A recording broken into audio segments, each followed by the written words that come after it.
Hey, hey, hey, what's up? It's another new day, and it's me here, K right here on the Cheap Pop Podcast. And I am here, as always, with my brother from the other side of the mother, the one and only Alpha. How you doing, brother? Back again. Once again, as my boy here says, Alpha Does America has officially fucking concluded, and I'm back home in the West Coast. And of course, I leave for 7 days, and there we go, yeah. And on the third day of that trip, I wake up to find out that CM Punk signing with AEW is no longer a fucking rumor. So imagine my surprise being 3 fucking days out. And that's what we're digging in right the fuck away this time. Man, I don't know what to say. I'll say this. It's weird how the dynamics of this play out. Yeah. Because is it a coup for AEW to have signed CM Punk? Yes. But did AEW technically wrestle Punk away from WWE? No. Because Punk was never really going to go back to in-ring competition for WWE in the first place. But it is great. Punk's been 5 months removed from the backstage show. Yeah. So I look at it like this. I am happy for AEW. This doesn't mean any kind of grand, oh my God, WWE is over. I broke it down for this kid online the other day because he tried to say, oh, with these 2 signings, WWE potentially them signing Bray Wyatt, and we'll get to that too. Potentially them signing Bray Wyatt, this means that it's over for WWE. Look, just stop. Here's the deal. In order for it to be over for WWE, you would have to do something so huge that it would pull over half of WWE's audience from choosing to watch Raw or SmackDown on Monday or Friday night to watching AEW on Wednesday night. Yeah. This is something that I don't see happening because most of the people that are already watching AEW are the people who don't like WWE in the first place. So those are not eyes being taken away from WWE because most of these people had stopped watching WWE 5 years ago, at least according to them. Right. Okay. That's one I haven't heard before, you know? Yeah. And by this point, CM Punk is such a niche, powerful talent that at this point, the only people who would be massively moved by that would be the people already dedicating themselves to AEW. Right. That's a point. And here's the thing. Now, the little bit of people that's left outside of the bulk of AEW's audience are people that are going to watch what I call and/or people. They're wrestling fans. They don't give a if it's WWE. They don't give if it's New Japan. They don't give a fuck if it's NXT. They don't give a fuck if it's AEW. They're going to watch it. So those people, you're not taking eyes away from WWE. Those people are going to watch both. You know, it's not like these shows are going head to head. So a person can like WWE and watch Raw and still watch AEW on Wednesday night. And so a lot of the AEW fan base gets themselves all worked up thinking that this is somehow going to pull viewers away. What would pull viewers away, and the reason why it worked this way in the WCW time, what would pull viewers away is if Roman Reigns, Randy Orton, John Cena chose to drop their WWE contract and show up on AEW. Something we know is like it's infinitesimally small, the chances of it happening, no matter how much money the cons can offer them. But if one of those people, that would be the thing that draws their attention. Yeah. Why? You know, because that's who they're already invested in, right? Right. So that would be something that would shift it. But somebody like Punk, and I hate to say it, I love Bryan Danielson, and I think for as far as giving him new people to wrestle with, I think AEW is amazing for him. But I don't think there's enough of his fan base embedded within the WWE universe to truly draw eyes away from WWE and on to AEW. So it's just the way I've been thinking about it recently. That's definitely one way of putting it. Absolutely. So, that's one way to put it into perspective. And that's not saying that they don't move the needle. Yeah, that's not shooting it down. That's not saying they don't move the needle. They do, but I don't think it'll be in the way that a lot of AEW fans are hoping for. I agree. I hate the idea that I wish it were that way. I wish it were this way, but it sucks that it does not work in the way that viewers equals payout. Right. They are no longer something that goes hand in hand anymore, especially when talking about WWE. Maybe with AEW and other promotions, absolutely. But with WWE, it doesn't quite work that way. Right. That being said, CM Punk and Daniel Bryan as a group, as two people, definitely move the fucking needle. Yes. No doubt about that. But here's my small problem with this. And AEW completely fixed this problem in the past 8 days following that, due to some recent debuts, which we'll get to later on. But as of right now, in the moment, at least, and in retrospect of the time that when I heard the news, it was still one of those cases where, like, okay, yeah, love Danielson, love Punk, but between them both, I'm talking that's maybe 11 years at best.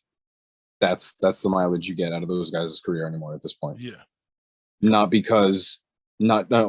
just because of their age, but because they've both expressed the fact that they're coming down to an end with this even being a passion for them, with this being something that even drives them to do that anymore. Yeah. And I'm not saying that I could be speaking for them, but realistically, look me in the eyes and say, yeah, in 2027, we're still gonna have CM Punk and Daniel Bryan both still wrestling in the ring.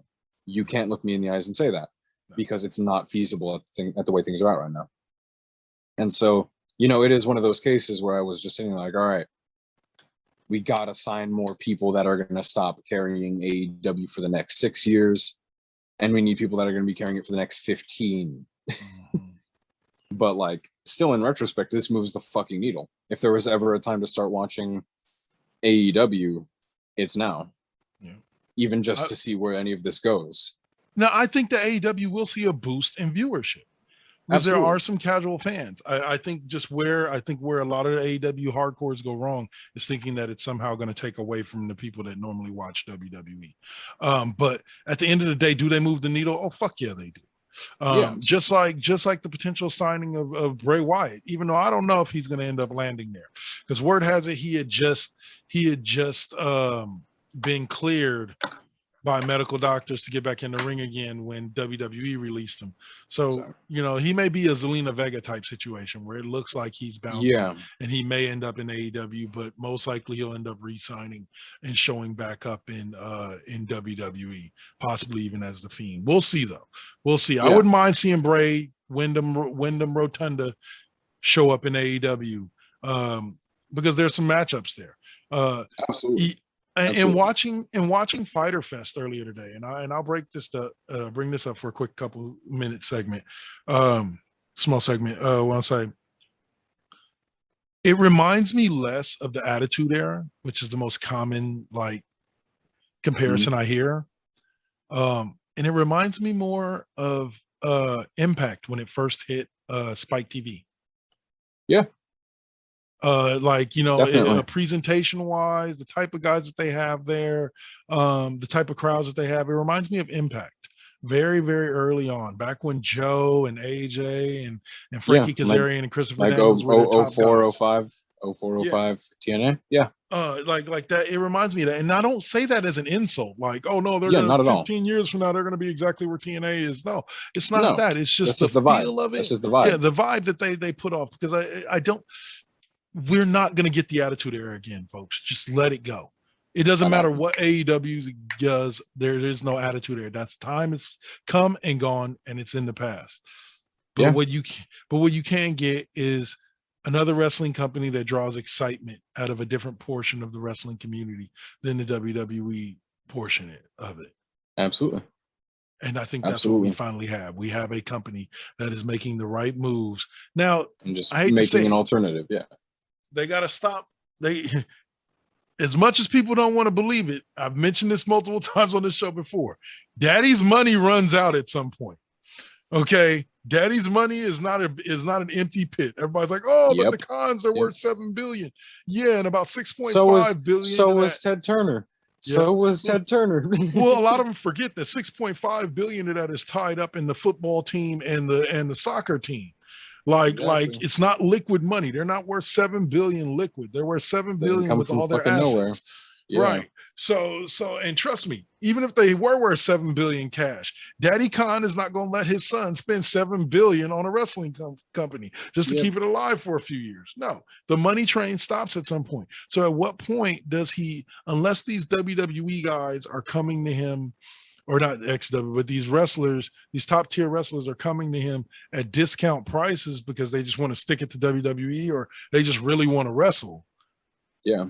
You know, at what point does the gravy train stop with bringing in these guys like Bray Wyatt, like CM Punk, like Bryan Danielson? You're right. Yeah. Like, you know, at what point does the money train stop with that?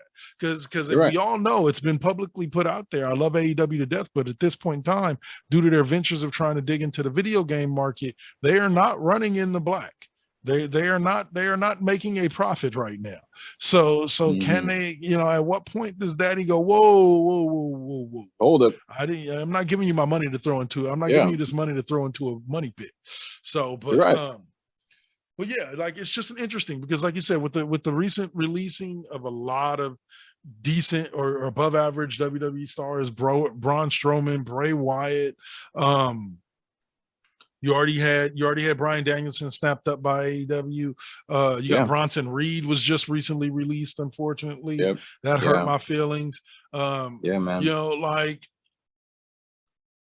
Malachi, so bringing in Malachi Black or Aleister Black, like, guys, Andrade, like, at a certain point that money starts adding up. And I believe that they'll do okay. But keep that in mind. The reason why Vince is still around 50 years down the road isn't just because he had the best wrestling or the only wrestling product in town. It's because that man knew how to run a business. Knew how to turn a profit. That's why he's still here. You're right. They're only just now cutting down on the whole talent stashing thing, and AEW's picking up a lot of people. And I don't think AEW now has the time to, especially with Rampage and Dark, but we'll have to see if it works as a genuine plus to them at this point, if anyone at this point makes up on that, considering how much money they're dumping into this many fucking superstars. For sure. But AEW as a whole, the product, love it. Fucking wonderful. Love it. While we're here, like, as of right now, the best thing in wrestling that's been done in a while, in my honest opinion, has been the labors of Jericho. Like, of course, there's been some things that are wrong with it, but in terms of just pure entertainment value and shock value, it's been fucking great. It's a perfect mix of storytelling and physicality. Jericho being an innovator and piggybacking off of every different age of his career all at once. I hope this isn't a retirement run, but if it is, then it's a fucking great one. Well, can I say something? Go ahead. Absolutely. This isn't saying anything negative. I do agree with every point that you just made, but I do have to say something. It's a little bit to the opposite of what you just said. Go ahead, please. It reminds me of the Cody MJF feud. When MJF was like, you've got to do this, and then you've got to do this, and then you've got to do this in order to get a match with me. That's fair. You know what I'm saying? It's not, I know it's not a rehashing of that storyline. That's true, yeah. But from that perspective, it kind of feels like a rehashing of that storyline. But I do enjoy it with the week to week and wondering what's next. You know, like I said, so far up to the recording of this episode, we've had Shawn Spears. That was an amazing match, even though I love Tony Schiavone, but bro, you've got to stop with the hyperbole. Talking about the match where Shawn Spears can use a chair and Chris Jericho. Yeah. I've never seen anything like this in wrestling. Shut the fuck up, Tony Schiavone. Shut up.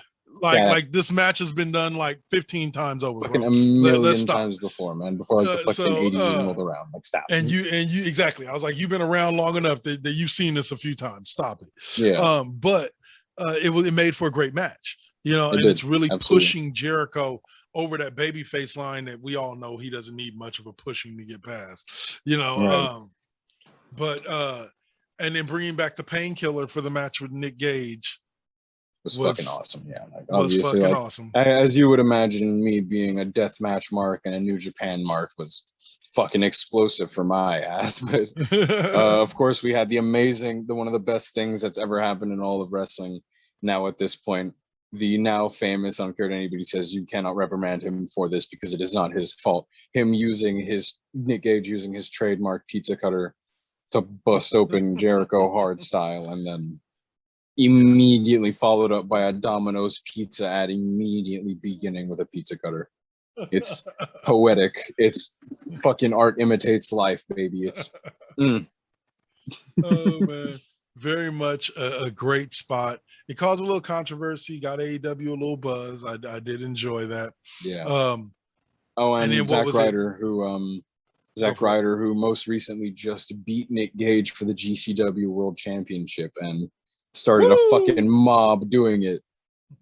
Went and immediately posted a picture of him with his GCW championship eating some Domino's pizza, saying, "Since I'm the new deathmatch king now, I'll be your new spokesman," instead, just to piggyback, because just a really quick break into this, his whole new thing is that Matt Cardona has gone to GCW and has essentially become the biggest fucking troll on the face of this planet and is dubbing himself the king of deathmatch wrestling against Nick Gage, who is the most loved man in GCW fucking history. Oh man, you know, it's nice to see these guys leave WWE. It's like, I think here's the biggest thing that's flawed. And I think a lot of people think that hardcore WWE fans would hope for these people to go somewhere and fail when they get released from WWE. And the fact of the matter is that over their time in WWE, we grew to love these guys. And we truly do hope that they go on to do bigger and better things. And there's some of them that I hope take the McIntyre and Jinder Mahal route and go and prove themselves, get fucking jacked, and then come back. Exactly. Go get jacked somewhere and come back and hold the WWE title, you know, because it doesn't matter what happens with AEW. WWE, because it's been around for so long and there's such a lineage, will always be the historic title that you want to win.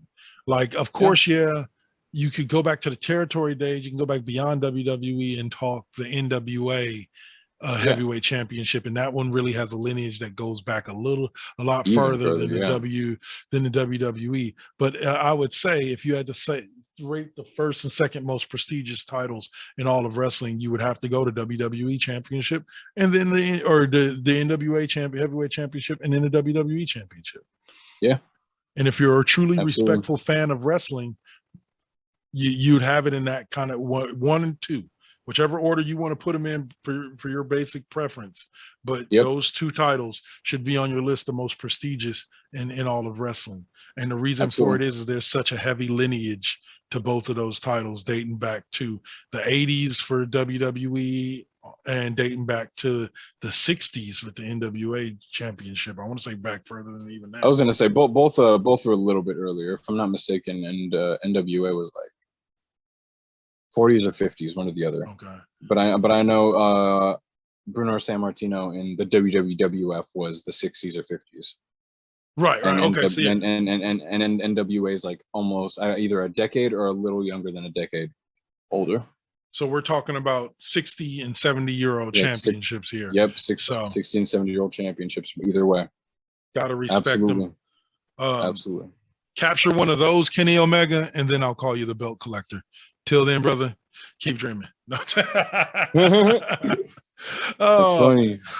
All right, man. That's funny. So we gotta wrap up this portion of the show. But just shout out to AEW and everything that they're doing. Cody and them boys said that they were going to create an alternative, and they did. Fucking killing it.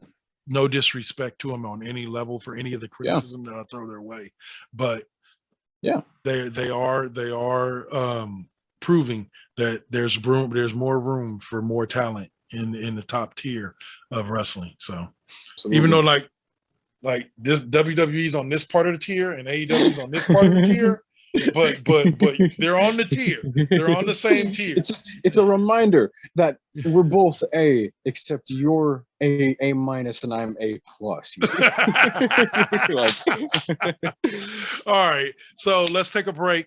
We'll come back in a little bit, and we will actually be talking the WWE and what's been going on, building that card for SummerSlam, and possibly how these mask mandates may affect whether or not SummerSlam has fans on it at all. You're listening to the Cheap Pop Podcast right here on the 4Aces Presents Radio Network, Spreaker.com, iHeartRadio, Spotify, and wherever you find your favorite podcasts. Peace. Peace.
And we are back.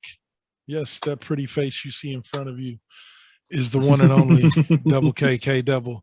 You know, I can't help how pretty this mug is. It was just born this way. What can I say?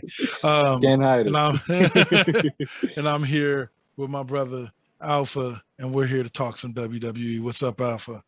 Now we talked some indie shit 30 minutes ago, and now we're back to talk some W shit. We're going to talk some Vince McMahon's house of, well, empty seats now. Could be. You know, they are talking about the right now. As of right now, there's just going to be mask mandates, so everybody that's there going to have to wear a mask. The event doesn't have to be canceled, but who knows what can happen between now and the 21st. WWE's keeping a close eye on it. Exactly. Not only that, but we're talking empty houses behind the scenes as well, with another batch of some releases. Oh, and man. Probably starting off with the most shocking of which that most people have definitely heard about by now. One, The Fiend Bray Wyatt has officially been released and was not even given the good luck in your future endeavors. Yeah. Which leads me to believe that they may think they have a chance at re-signing him. Yeah. I mean, you know what I'm saying? I was gonna say that's more like when you finish up football practice and the coach like doesn't slap your ass. That means they don't like you. Yeah. when you don't get the good luck in your future endeavors on your way out, that means they don't like you. Well, look, here's the deal. I think And I think that here's where AEW has affected WWE. Everybody thinks, oh, WWE's going out of business. That's why they letting all these people go. They're giving them their pink slip because they closing down a performance center. No, people. WWE signed approximately it was like 298 or 300 plus wrestlers to their roster last year. A lot of it in the hopes of keeping a lot of the talent away from AEW. And a lot of people were being paid to sit at home. A lot of people were being paid. Now you go, well, why not get rid of those people? Well, why not bring them in and let them wrestle at a cheaper price and get rid of some of your higher price contracts? Bray Wyatt had recently re-signed for a large amount, was making good money. Braun Strowman, same thing. Like I said when Braun was released, the first thing I said was, well, here's the thing. They're cutting down on big contracts that they don't feel confident in anymore. Mm-hmm. And both Braun and Bray were some of the highest paid men on the roster and have been for the past 5 years. Now, I told somebody this the other day. As far as moving the needle, as far as TV goes, I love Bray, and he does. The Fiend does move the needle. But we hadn't seen the Fiend since WrestleMania. And you know, we scream. What's funny is that nobody was screaming, we want Bray the 5 months he was still with the company and just on the shelf for medical reasons. Like nobody was screaming, we want Bray then. But then they all of a sudden release him, and now all of a sudden it's we want Bray chance. Yeah. I don't that's fair assessment. You know what I'm saying? I don't understand that. Like where you weren't clamoring for him to come back when he was injured and off to the sidelines. But now all of a sudden that they release him, you're clamoring for him. Whatever. Well, but it is also if people knew it wasn't a health related thing 100% of the time, because we were under the guys that it was health related 100% of the time. Right. We're now finding out at first it was health related, and then it was a little less so. Yeah. And Bray will always be a fantastic talent. The man's obviously going to land on his feet no matter where he lands, whether that be AEW, Impact, wherever. He's made a name for himself as somebody who can develop his own character and can create a story. And so he's going to go do that. Yeah. You know, someplace else. But I think that there's, and mark my words, here at Cheap Pop may be the first time you're hearing of it. I honestly think there's a sliver of a chance Bray could land back with WWE. Absolutely. I think that's an inevitable. I think, you know, like you said, when I was in the middle still of my Alpha Does America expedition, when I was given the horrible news through Telegram that Bray Wyatt had been released, I was heartbroken. But no, in reality, no, my mom texts me and sends me the report, and I'm like, fuck, this isn't real. You're fucking with me. And she was like, no, like I'm not. Lo and behold, did some research. It was real. Mm-hmm. And then immediately I text old boy K-Double, and I'm like, K-Double, I'm hurting. I'm not good over this. And he reassured me and gave me a point that I do consider now, in the way that at the end of the day, Bray Wyatt is a 4th generation wrestler. Not a 3rd. He is a 4th generation wrestler. His family is so deeply ingrained in wrestling and the history of wrestling, drawing back to his first ancestor that did work with this, all the way down to him and Bo Dallas. For what it's worth, they have both stuck their feet in multiple footnotes in wrestling history. Bo Dallas being the 3rd ever NXT champion, and Bray Wyatt being the fucking character he is now. For what it's worth, there's no way, shape, or form that anyone is going to squander this. If they so want to still pursue the wrestling business, no one's going to pass up either of the Rotunda brothers, much less the one that's arguably more successful. Yeah. And so if he still wants to have a spot in wrestling, I'm sure he will find a place to be paid at. Or inevitably, in my opinion, with the way that he works and the way that he's trained, I do believe inevitably within the next 10 years, he's going to find himself back or finishing his career in Vince's arms. Yeah. Amen. And you know, guys, there's nothing wrong with that. There's nothing. There are so many stories within the WWE. Like the most successful corporation that sport could hold on the face of this planet. What shame is there in that? Well, no, I'm saying like in the sense of like people say people like act like there's this whole big thing about, oh, once you leave WWE, you have to hate WWE and never go back to WWE. No, fuck that shit. You can leave WWE to go. John Morrison did it. Drew McIntyre did it. Like they all left WWE to go find themselves elsewhere. Yeah. And came Brock back. Lesnar literally got a tattoo representing his hatred for W, and then still came back. Vince offered him enough. And oh yeah, all you AEW, Brock Lesnar age, shut up. Tony Khan is not going to pay Brock Lesnar. Like I read it, this one dude made the comment, and it's the dead truth. Tony Khan is not going to pay Brock Lesnar $10 million a year to work 4 dates. Like he's just not. Sorry. Like, Brock Lesnar does not work unless you're paying him an absurd amount of money for low fucking dates. And it's not even because he's greedy. Brock just hates traveling. And I feel that.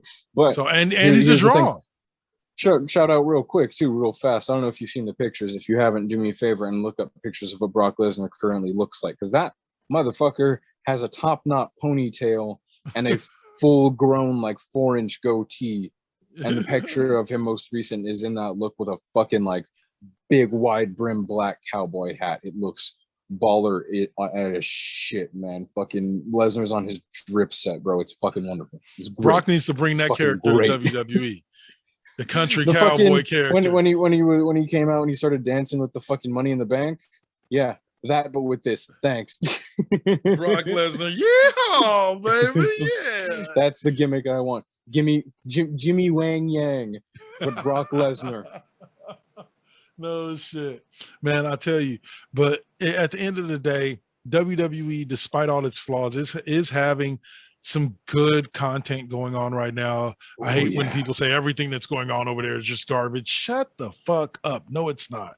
Like, I'm sorry, but like that, I give you credit, man. You hit me to that match. I went back and watched it. That Gargano versus Cross match for the NXT title. Fire shit. Was fucking gold. That is the potential that Cross is worth that I've been waiting to show everybody this whole time.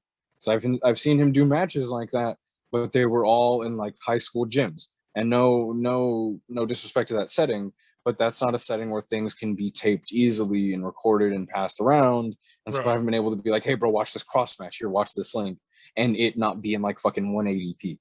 Yeah. so no, at this point I'm really happy that at this stage Cross is finally able to show all that fucking potential that I've been screaming so much about. Amen, bro. Like it was one of those things where not only was it a great match, like between Cross and Gargano, but the interactions between Joe and Cross, you know, just the way it was all built. And then that finish with Cross getting Joe in the damn sleeper and screaming, I'm provoked, Joe. I provoked.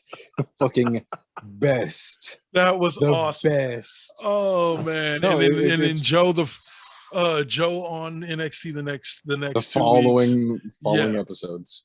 Oh no, I'm sorry. Like that's everything. Exactly. The best part about WWE right now, no doubt about it, is NXT. There are a lot of good things on the main roster. Don't get me wrong. Roman Reigns storyline, the thing that we're running that now. I'm sad to see Balor on the main roster again, but the fact that he has come and instantly inserted to title relevance is something worth acknowledging. The fact that it was inserted right into the Roman Reigns, even more so worth acknowledging. I like this shit. Raw has some good stuff too right now. But NXT pulls the best out of fucking everybody. Yep. I'll give it credit. NXT and SmackDown had two of the best female, saw it coming a mile away, turns. Like, it was still awesome to watch. Watching Dakota Kai, like, man, I knew from the moment Dakota Kai started her promo, I was like, bitch, shut up. She's gonna fucking turn. Like, it's one of those things you can feel it deep within yourself. Yes. And so, well, also, you know, we've been, people like me and you, we've watched enough wrestling, and we've passed that magical hour of wrestling where anything is not predictable anymore. It's been 8.5 months. I know this tag team coming to an end soon, boy. But yeah, like watching her, that was great. And then, like I said, I knew from the moment Sasha Banks hit the screen on SmackDown that she was going to turn on Bianca Belair, and what happened, you know. So like it wasn't, the predictability didn't bother me because I so enjoyed the event of watching it happen. And sometimes knowing what's going to happen isn't always a bad thing, but or isn't always a good thing, but sometimes knowing what's going to happen doesn't really matter to your enjoyment of the segment itself. And that's what I felt happened with those two segments. You're right. Absolutely. I agree with that statement. It was predictable. And the whole time I'm sitting there like, oh, she's going to do it. Yeah. She's going to do it. She's going to fucking do it. But even then I still popped when she did it. Yep. And but back to that Cross thing. Now we got him stepping in the ring with a man who can really help him shine. Yeah, exactly. And the build up to that has been fucking amazing. You know, like from it's even better when you understand the context. I don't know if you know, it makes it even fucking better when you understand that Joe got the call from Johnny Ace that he was released and put the phone down. 58 minutes later, Triple H calls, don't do shit, stay on the line, I'm signing you back to an NXT contract. Joe says, I. Like, just that quickly. Oh, shit. And those are the circumstances. And so when you know that context, and then him showing up as Regal's bodyguard, and now the context of everything coming together to this way is, it almost, and now the way Joe is at, Joe is like the fucking hero of NXT. He's like this Kratos gladiator, like bloodied hero of NXT right now, and it's the best fucking thing.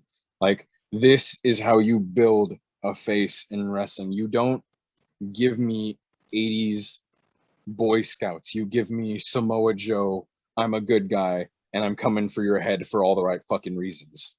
And you know who changed that dynamic? He didn't make that dynamic, but you know who emphasized and changed that dynamic? The one and only Stone Cold Steve Austin. Because it didn't matter if he was supposed to be the good guy or the bad guy. You wanted to see that white redneck motherfucker come down to the ring and beat some fucking ass. It didn't matter what your color was, what your rank was, where you was at. You wanted to see him kick somebody's ass. And I definitely think Joe has that same energy. Like, you just know when you hear that brr, bump, bump, bump, you know somebody about to get it. Yep. Somebody about to get it good. Yep. You know, Joe's gonna kill you is not a chant, it's an omen. It's a prophecy, motherfucker. Now, I did hear quick rumor about the fact that the reason why Joe may have been tapped for this title match is because Joe is most likely about to become the first ever 3-time NXT champion, because Cross is making his move up to the main roster. So what do you think about that? About Joe becoming the first ever 3-time NXT champion? I'm the only one in my house who's watched NXT all the way through. And I will take this brag to my death because it's something I'm very proud of. I've watched NXT in its current version since its inception. I love NXT, and I've been an NXT mark since it came around in 2014 in its truest form. The best part about the way that they do title reigns is sort of how you can understand when they're coming, when it's being dropped. You can really tell when it's going to be dropped to the next person. It's a kind of cycle of format. It's a little cycle that they do. It's predictable, but it's good, like you said, and it works for putting people over and making faces look valiant and heels look nasty. It works. Yeah. But one of the best curveballs that they ever fucking threw into the entire title scene was Samoa goddamn Joe. Because what happened is we got used to this idea where it was just people who usually pass on the title after a while. Then we had fucking Finn Balor hold the bitch for nearly like 500 days, I think. Held it for like a year and a fucking half. He held it for a really long time. And then out of nowhere, Joe wins it from Finn and takes the belt from him at a fucking house show in Oakland. A fucking house show in Oakland. And he's the new NXT champion. And that's how Balor got sent back into the main roster. Then Shinsuke Nakamura comes through and beats Joe and becomes NXT champion. And everybody was like, all right, this is it. You know, this is usually where it's at, because Joe was only signed to a very short deal at the time. And they thought that was it. Joe just came through, put Shin over. That's it. Yeah. Wrong. At the next takeover, Joe beats Shin for the fucking title and becomes the first ever 2-time NXT champion. Yes. The biggest fucking curveball, he wins it back. And then to cap it all off, to finish it, Shinsuke wins the title again and becomes the second ever 2-time. sends Joe packing away, and Shin's now the one to stay and finalize his position there. And that was one Joe of the moved on best to the main route. fucking curveball feuds in all of NXT history, especially in the title scene, isolated down to that. Oh. Making him the third person to ever win it would be the fucking whole story come full circle. Hell yeah. And I would love to see it. I'm here for it. But we got to squeeze one more title match in to this thing, or one more thing. This match that they're setting up at SummerSlam between Roman Reigns and John Cena. And more specifically, since we only got about 2 minutes left, let's talk about how we got to Roman Reigns versus John Cena. Because at first it was supposed to be Roman Reigns versus Finn Balor, because Roman Reigns told John Cena no. Yeah. And it was supposed to be, and Finn Balor stepped up and Roman accepted his challenge. Then Baron Corbin, who's on this whole different tip right now, that's just killing me, came out. I love this whole thing going on. Yeah, I do. And beat up Finn Balor and was going to take the already signed. I popped by for Roman that. Reigns I popped for that. I don't know about you, but I popped for that. I was actually into that. Like the idea I was of like, this all leading into Baron versus Roman. I was like, hold up, wait. Okay. And then, of course, John Cena, who had an interaction with Baron Corbin earlier that night, comes sliding into the ring, knocks Corbin out or drops Corbin outside the ring, and then signs his name on the thing. Now, I was still confused because I could have swore the original contract said Balor versus Roman Reigns, but I guess anybody can just come sign the shit and make it happen. Rules now, I guess. I guess so. So no, you now can literally see where it says Finn Balor on it, but yeah. But Cena did his thing and came in. Now we got Cena versus Reigns, an all-time epic matchup, old versus new. Yeah. It's weird saying that about Cena, and just to let people know, the prototype was Cena's prototype when he was in FCW, the prototype. Because his I don't know if you remember it, even more so, Apollo's old finisher was that thing where he would flip them into a power bomb. Mm-hmm. Like he would hold them on his shoulders and then hoist him forward and then do into a power bomb. It was like Apollo Cruz's first finisher he used. He called it Apollo's Chariot before he stopped using it. That was Cena's finisher, and it was called the Proto Bomb because his name was the Prototype. Oh my God! That hit me like a fucking like a brick. I'll say, well, now the Prototype is wrestling in the main event of WrestleMania, looking for his 17th World Championship that everybody thinks is coming simply because Ric Flair is no longer with the company. So that just to spite him, they'll have Cena win the 17th. I don't. I don't think they will, but I think Cena deserves it though. Yeah. I think if anyone deserves to break Ric Flair's record, it's Cena. I would say so. His lasting power. And to be honest with you, after watching him in the Suicide Squad, I love the man. The man's becoming a pretty decent actor. So yeah, I wouldn't mind seeing Cena win it, and it would help lead to whatever's going to go on with The Rock at WrestleMania. I think I'll put it to you like this: I don't think that Cena's going to win the belt here, but I don't think Cena's done with the Roman Reigns feud. Yeah, and I think we could see 3 matches between now and Survivor Series, with Cena winning the final one at Survivor Series with The Rock's help. And then do you that think leads that it to would the be Roman possible Reigns. to as a slide back to it happening before? I think I would be willing to bet they would call back to the feud from when The Rock came in back, and they would allude back to it in the Royal Rumble when it did happen, or was it Survivor Series? Yeah, Survivor Series. Yeah. When he teamed up, I think it's believable that The Rock and Cena would team up at some point over the next 7 months at some point, as a reference to their tag match that they had at Survivor Series. I wouldn't mind seeing it. We'll see where they go with it. Right now, all we know is we got John Cena versus Roman Reigns in 2 weeks. Yeah. At SummerSlam, and we'll go from there. We won't give Goldberg. I was gonna say Oldberg, but I don't want to be that disrespectful. Goldberg the time of day right now. We'll get to that later on, because I think we have another wrestling episode actually the week of SummerSlam, so we'll get to talk all about that. But for right now, we got to wrap it up. Timer's gone beep. Guys, thank you for listening in. We are the Cheap Pop Podcast. Alpha, drop some last words on them, and we'll talk to them next week. Oh, my people, you know how it goes. The heat is just starting to really subside, and summer is finally officially fucking over. It's going to start getting cold in this bitch, and you're going to get some content even more.